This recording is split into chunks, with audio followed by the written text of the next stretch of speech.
Taşı.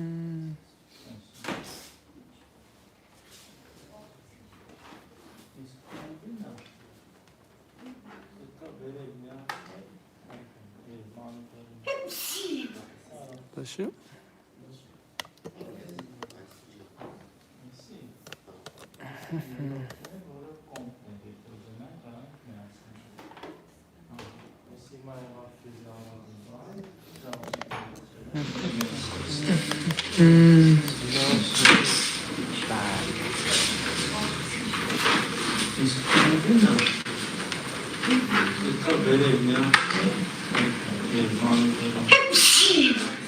Taşı. Taşı.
You're still setting up everything, so it's gonna be maybe like 5 to 10 minutes. In 5 to 10 minutes.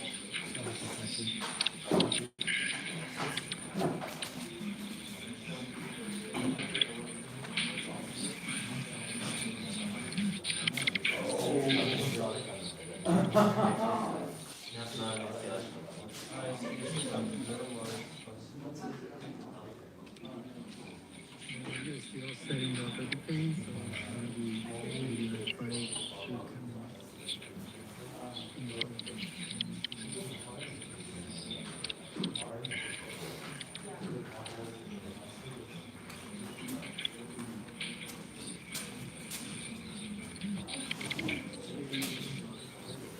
minutes.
سلام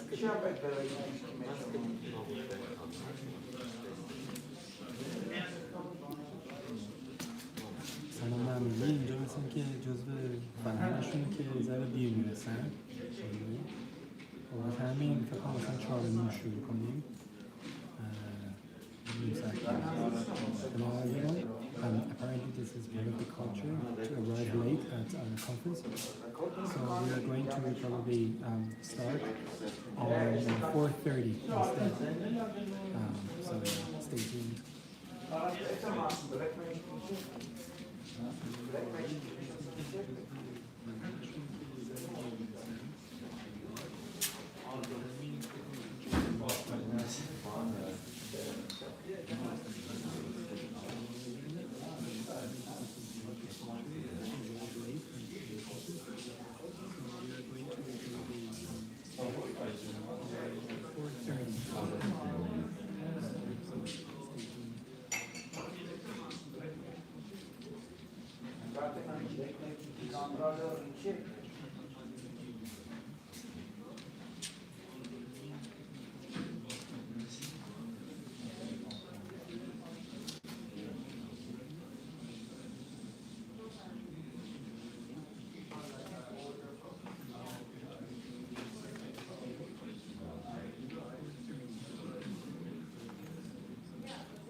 Música associação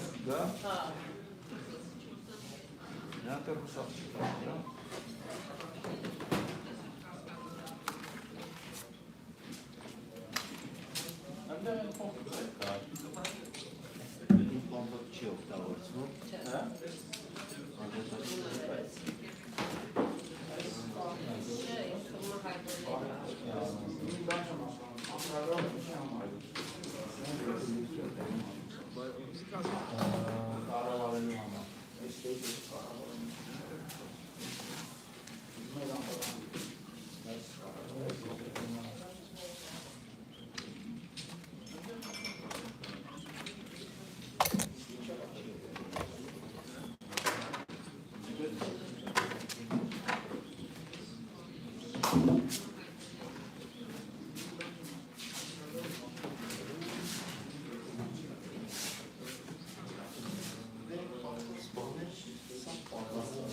الان اسکرین کامل هست ولی خودت کامل نیست.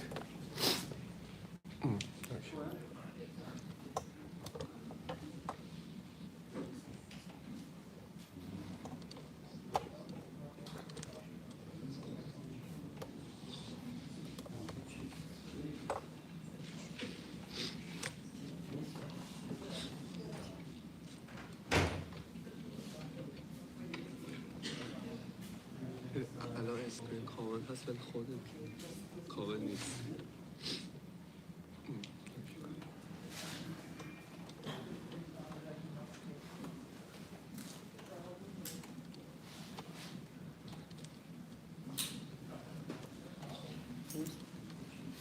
یک کمه این ور نیست ولی بیارتون ولی خود دیده نمیشه.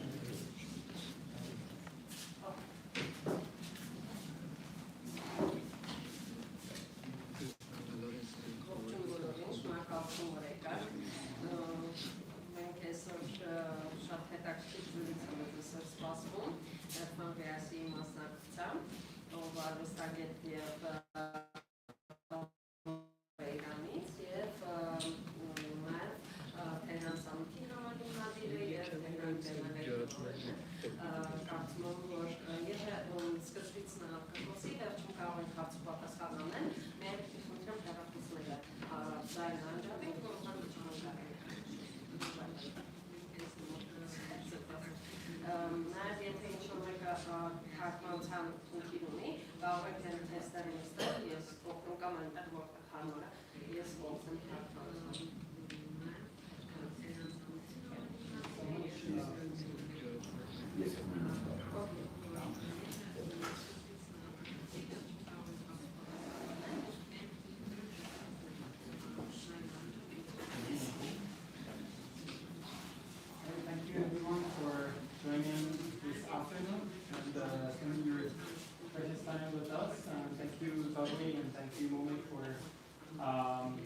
Preparing this evening and for me to talk about my ideas and my actually heretical ideas. So I'm going to start my presentation with a video that in a sense sums up my curatorial practice.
Here's a little bit of context for the video. During the harshly repressive climate of the 1980s, following the Islamic Revolution, gatherings like this took place quietly, often in private homes, beyond the reach of surveillance. They functioned as fragile breathing spaces, temporary suspensions of control, within an atmosphere of fear. These were not merely social events. They were acts of persistence. The people gathered here were among the most prominent figures from Iranian radio and television, artists who had been banned, censored, and criminalized simply for having participated in cultural production prior to the revolution. Many had the opportunity to leave Iran, but chose to stay, inhabiting a condition of eternal exile. The figure dancing in the video is Mossadegh Karimi, a renowned actor whose presence here is significant. His dance is not entertaining. It is a quiet refusal, a minor gesture of life continuing where it is not supposed to. In 1979, Iran underwent the Islamic Revolution, which led to the overthrow of the Shah and the establishment of a new political order grounded in religious authority.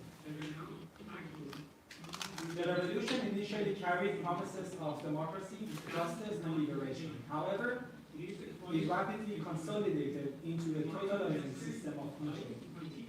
What began as a rupture became a closure. By the 80s, the consolidation turned violent. Thousands of political dissidents, particularly those affiliated with the leftist organizations, such as the MEC and the Tudeh Party, were executed. The revolution began to consume its own allies. Persian history, art, and culture were among the earliest casualties. Institutions such as the Shiraz Art Festival and the Tehran-based, once vital platforms that positioned Iran as a cultural bridge between East and West, were dismantled. These spaces had hosted figures like John Cage, Merce Cunningham, Robert Wilson, and Peter Brook, fostering a dialogue that exceeded national boundaries. Their disappearance was not incidental. It marked a deliberate rupture from a cosmopolitical cultural path toward ideological containment.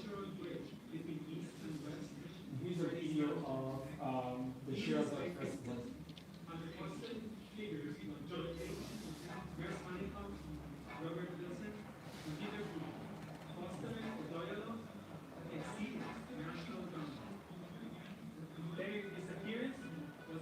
That's the Queen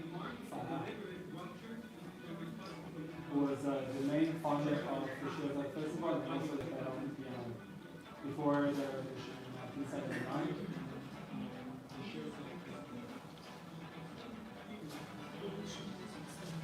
1979.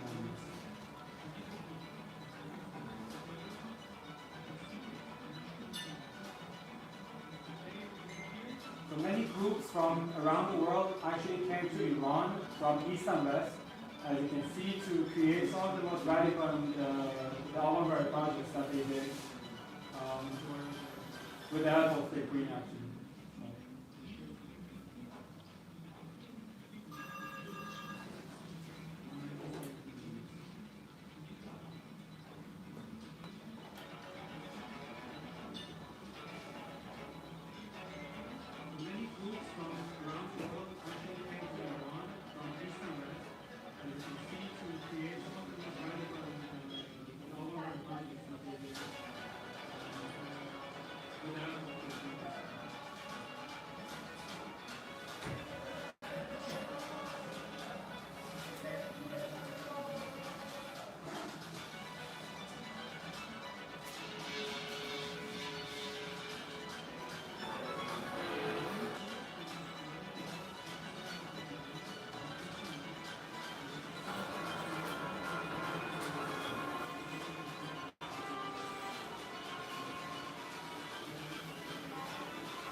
fast forward to today, the condition persists, though it has become more complex, more layered, and in some ways more difficult to navigate. Control is no longer only imposed, it is also internalized, distributed, and normalized. Fundamentally, the Iranian art ecosystem today operates within two dominant structures. On one side, a limited number of institutions aligned directly or indirectly with the state. These spaces regulate visibility, determining what can be shown and how it should be presented. It is no longer only imposed, it is also. On the other, commercial galleries that prioritize market-driven production often favor works that align with Orientalist expectations or global art market trends. Between these two poles, artistic practice is constrained. Together, these actors do more than exhibit art. They produce the very conditions of legibility. They decide whose voice is heard, what forms are validated, and ultimately what is recognized as art and who is an artist. Returning to Iran after completing my MFA in the United States, I found myself confronted with these conditions. Not abstractly, but materially. Curating for me did not begin as a career choice, it emerged as a necessity. A set of questions became unavoidable for me. How can I produce meaningful projects in a context where artistic projects are forced into one of two paths? Either commercialized Orientalist works designed to produce or reproduce the same exotic and reductive image of Iran as a nation, to reach international art fairs and gain international recognition, or a state-sponsored propaganda aligned with the official narratives. Given the isolation forced upon Iranians by internal and external forces, how can I develop art projects that both offer an authentic reflection of contemporary life in Iran and engage meaningfully with global contemporary discourses, therefore break this isolation, while honoring my nation's legacy as one of the historic cradles of art and culture before turning into a dystopian landscape? Given the isolation, and how can I create projects that amplify the voices silenced within Iran while resisting complicity with gatekeepers of the local art scene and Iran's totalitarian regime? My response has been to adopt heresy or cult, not as provocation but as a strategy. Etymologically, heresy derives from the Greek word heiresis, meaning choice, or to take a position. It implies a deviation from orthodoxy, but more importantly, it implies the act of thinking otherwise. For this sense, heresy is not simply opposition. It is construction of a new world. For me, the work of Deleuze becomes crucial. In what is philosophy, Deleuze distinguishes between belief and concept. Belief operates within systems of transcendence. It accepts given truth, hierarchies, and pre-established order. Concept, by contrast, is something that must be created from within the plane of immanence, or the condition of consistency, without any vertical reference to the outside. For Deleuze, to think philosophically is to cut off thought from transcendence, from imposed regimes of truth, from hierarchical institutions, from the authority of the sun and its solar empire, from the singular voice that claims to narrate the cosmos, and to begin instead from immanence, a thinking that breaks with the given, that does not appeal to any external ground, and that creates its own conditions of consistency and existence without reference. absolutely territorialization. Not comet thinking, but earth thinking. Heresy in this framework is the refusal to succumb to the given narrative. It is the insistence on producing a new one. For me, curating becomes precisely this: a practice of laying a new ground, or constructing a new world, where new concepts and consistencies can emerge, and of refusing the frameworks that demand relief. From this position emerged my two key curatorial initiatives: the Tehran Summit and Tehran Environment. Both operate as platforms, but more importantly as experiments in heretical curating. Or the way I put it, they are two wings of the same beam. I can expand the sentence later.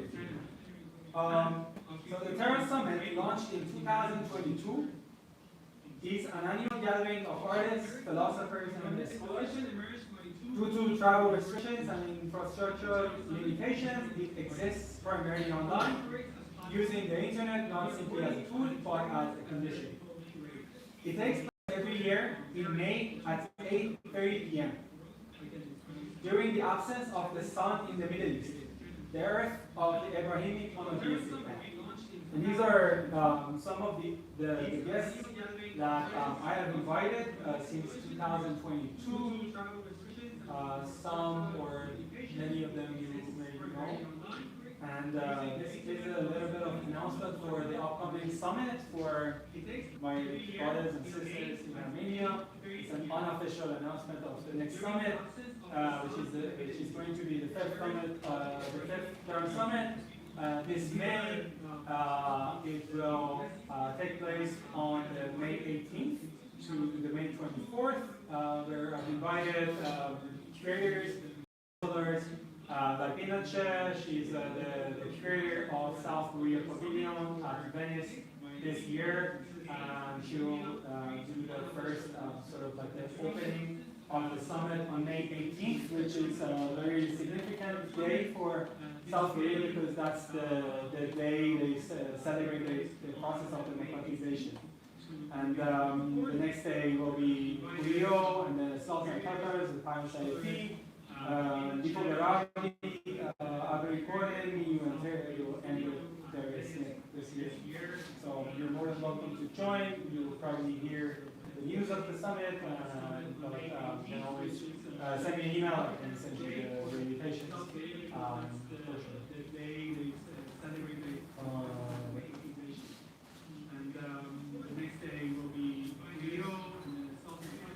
This timing is symbolically with.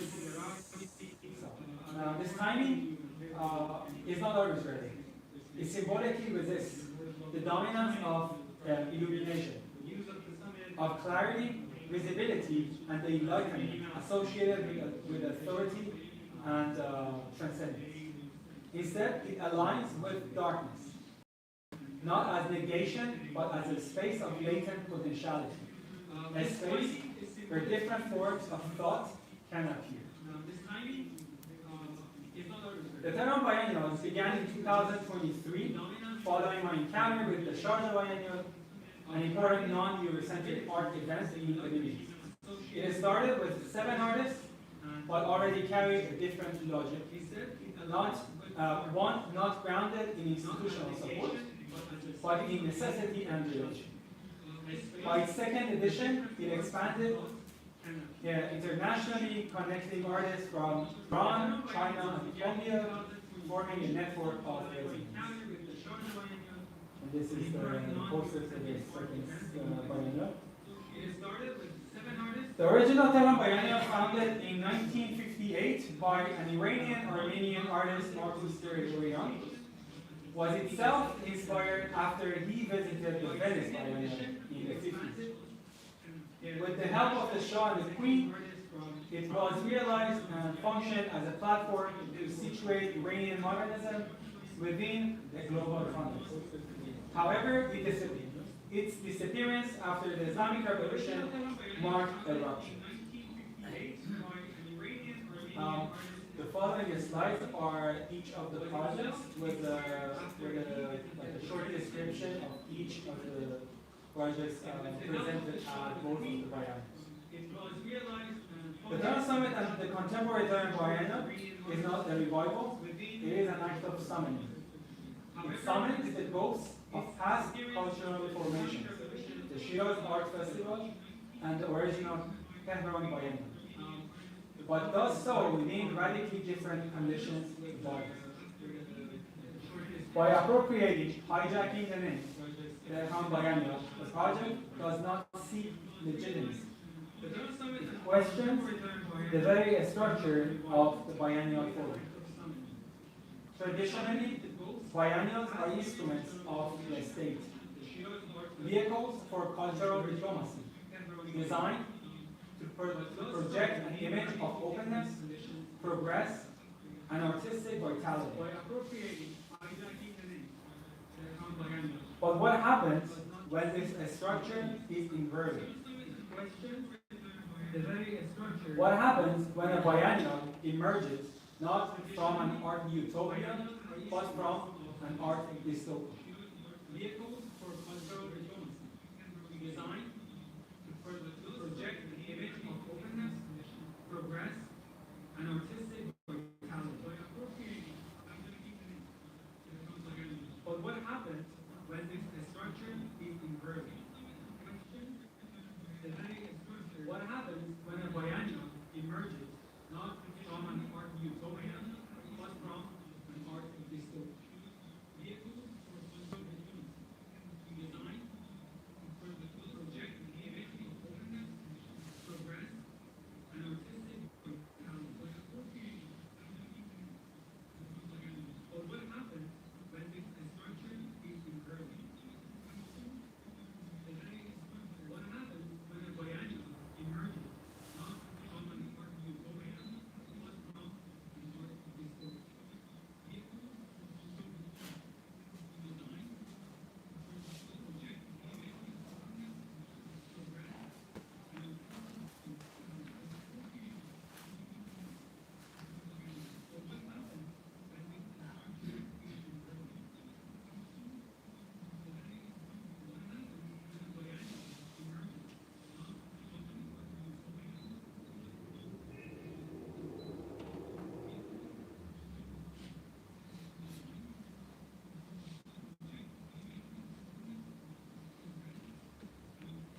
what happens when a biennial emerges not from an art utopia, but from an art dystopia?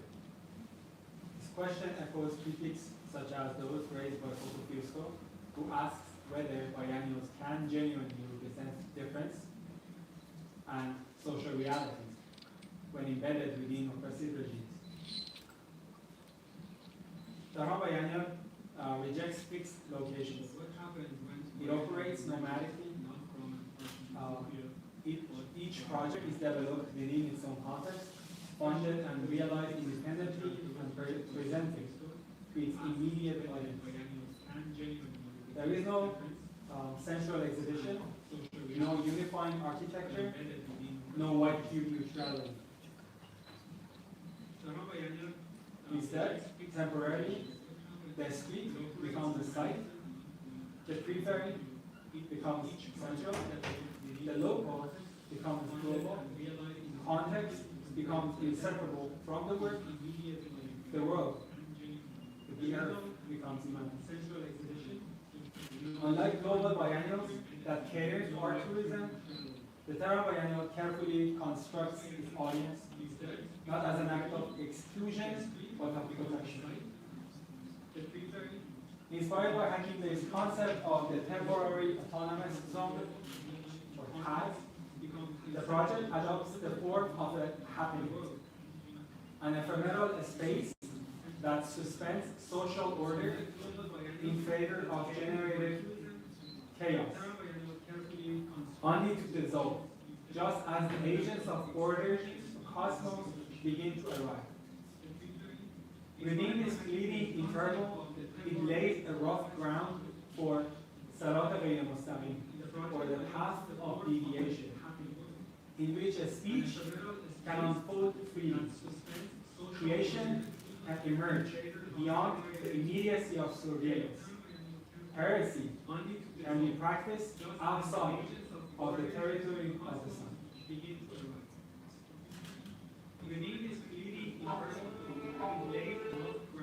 Go back to the video. Like the underground gatherings of the 80s, like Nusrat Karimi's dance, these curatorial projects carve out spaces. They don't overthrow systems.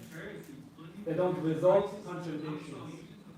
But they beacon a new earth, a territory where one can refuse the given world, not by escaping it, but by reconfiguring its laws.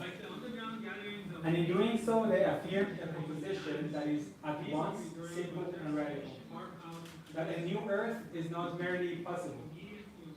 It is already in the process of becoming, composing new consistencies and chaos from within the very fabric of the current order.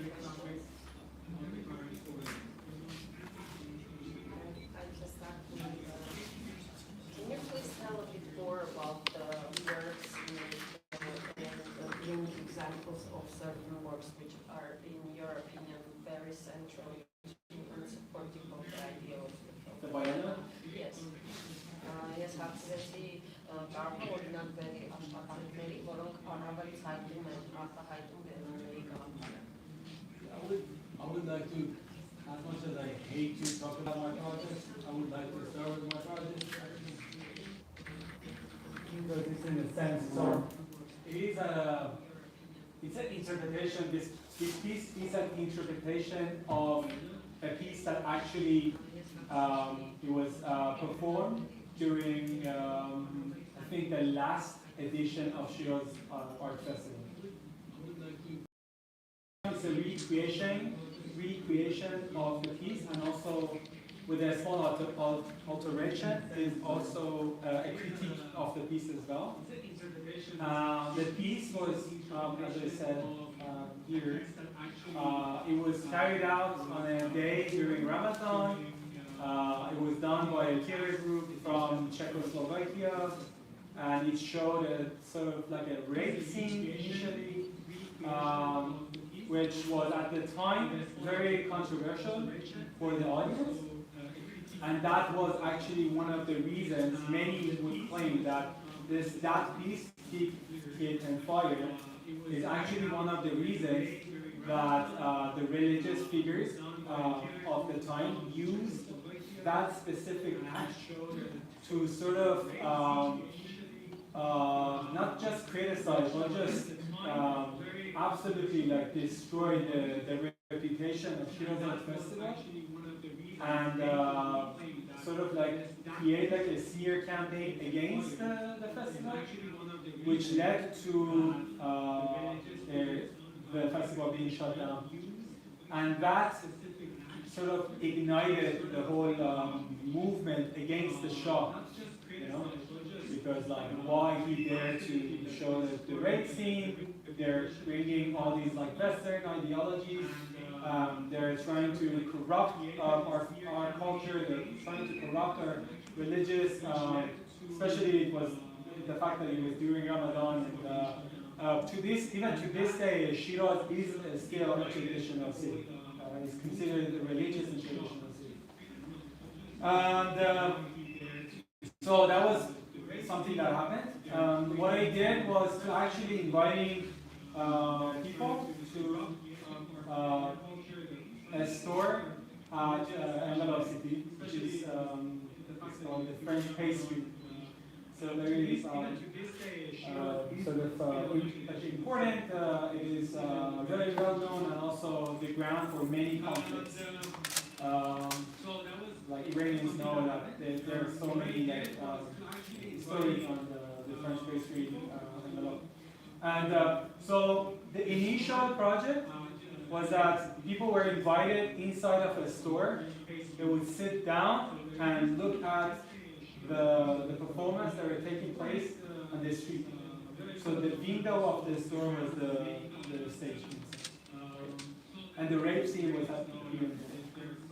But here I invited people to the French pastry to look again through the window, but this time, I mean at the same time there was no specific act, but at the same time you could see life unfolding before your eyes. So that was the whole point of the project. So there's this idea of borrowed land. You don't need to push the reality, you know, to show something.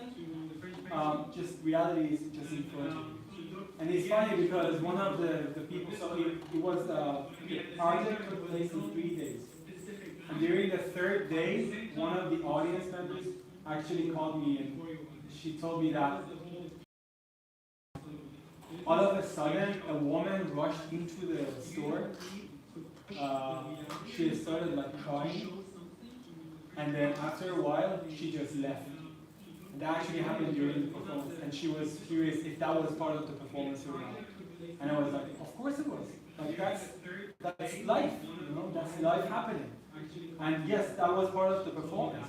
I was not planning for it, but that happened. But you know, the thing is like creating this framework, this sort of like frame around the reality itself, without even pushing it.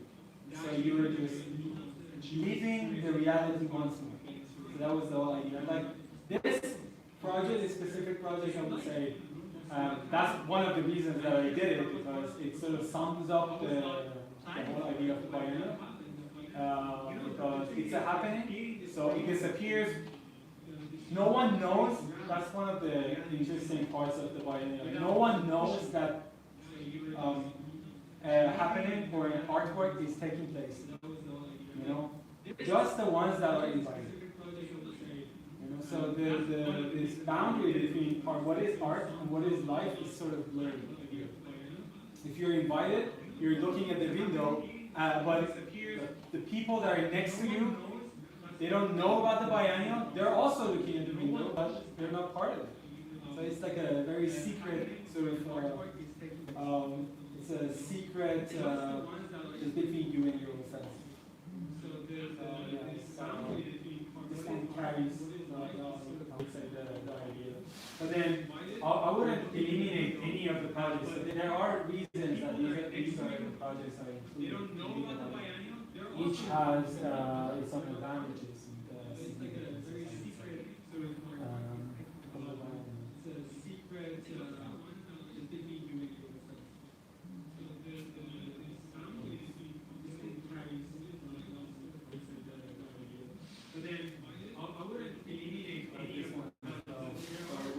This is actually the act of summoning ghosts.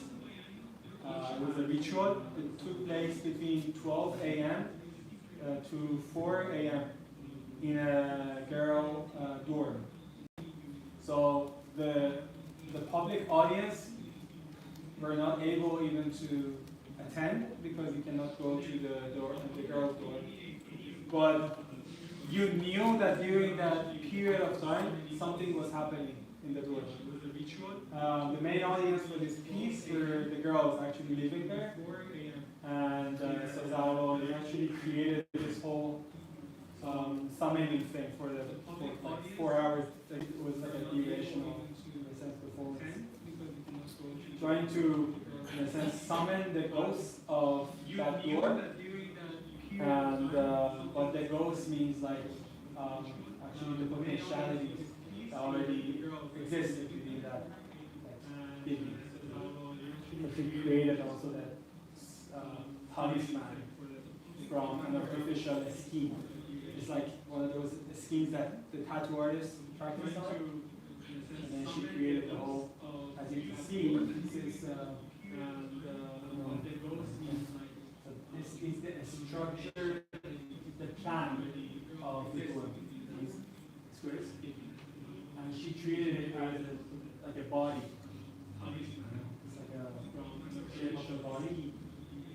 Printed on this skin-like material, and she created this sort of like incantations in Arabic. And these are the numerology of this talisman, but also at the same time the numbers of each room they are residing in. So she actually created the and also this one free. So it's like a city tour, but instead of going and visiting historical sites of Tehran, you would visit sites that are absolutely not important. They're absolutely insignificant for the visitors, but also significant for Zahra's story. So she creates this whole, fabricates this whole narrative why these places are important. Like, for example, that table is a random table at a sidewalk, and you cannot find the same table anywhere in that neighborhood. It just sits there. That's it. And she created a whole story around it, like why this is here.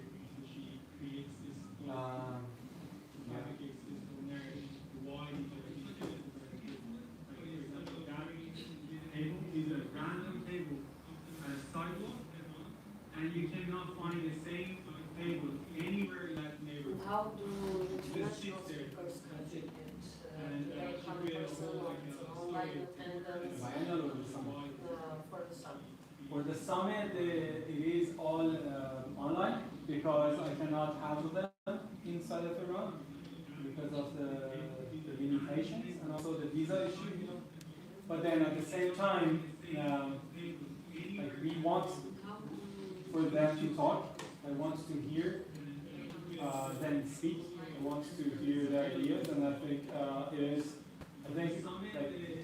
the Tehran Summit is one of those we need to talk moments.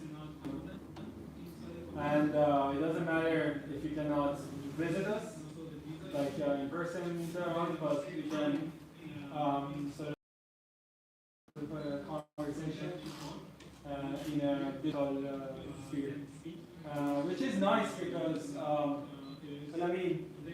one of the disadvantages is that we cannot have them in person and talk to them in person, but then one of the advantages, the main advantage is that the audience of the summit is actually from all points of the world. like literally, we have people from China, we have people from the United States, we have people from Africa, like everywhere.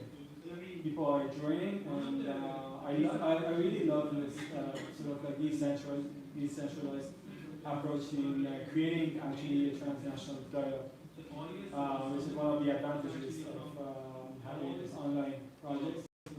And yeah.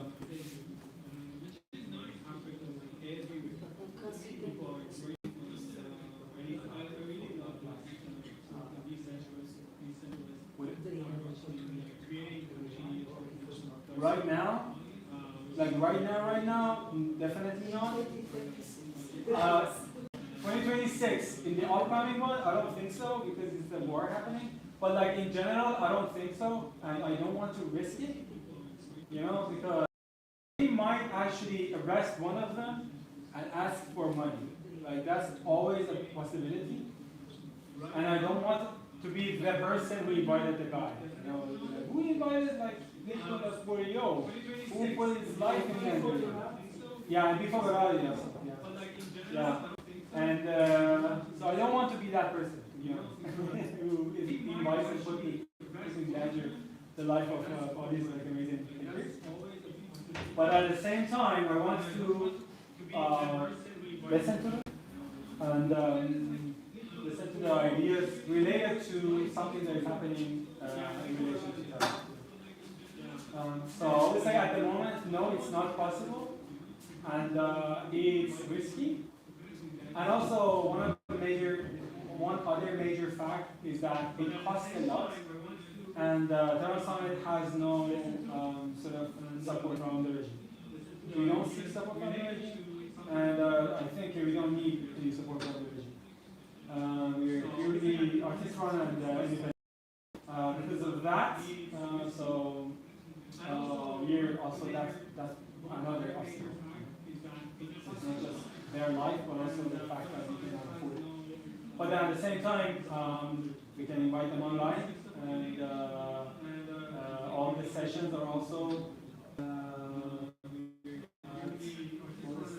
recorded and archived on the Tehran Summit website, and also the Tehran Summit YouTube channel, which you can have access to. But then at the same time, I think like after coronavirus, we all kind of got used to the whole idea of like having fun.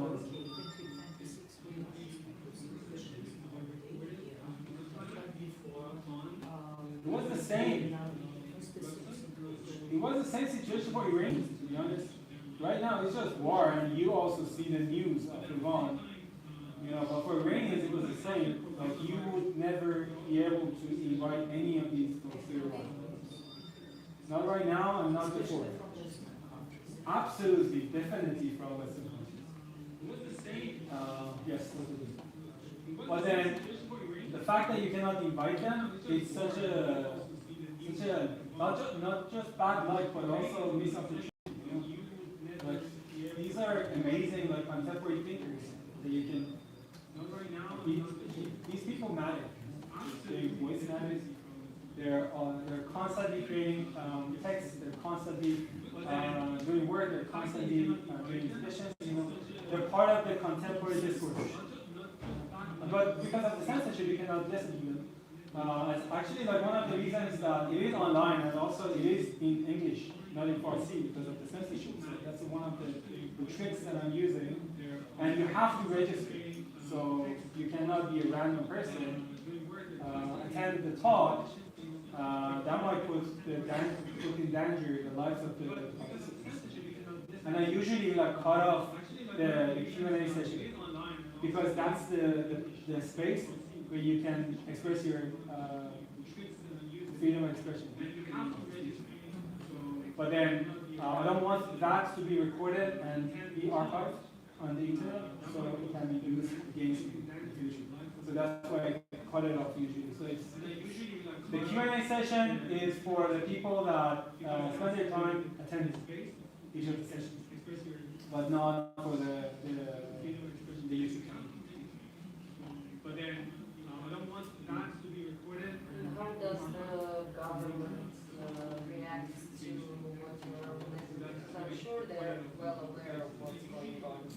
hope not, actually. I hope not, they're not ever. But, yeah, I've had calls from the Ministry of Intelligence, to be honest, but not because of the summit. Because of my other heretical things. Intelligence? Yeah. But not because of the things that I'm doing here, but because of my other heretical sort of practices. But not because of this. I don't know, I hope they don't care. I really wish. Yeah, we'll see. This year we'll see. Thank you very much. Yeah, absolutely. Thanks for having me. Yeah, absolutely. Thanks for having me. And everyone is welcome to stay for chit-chat and drink coffee.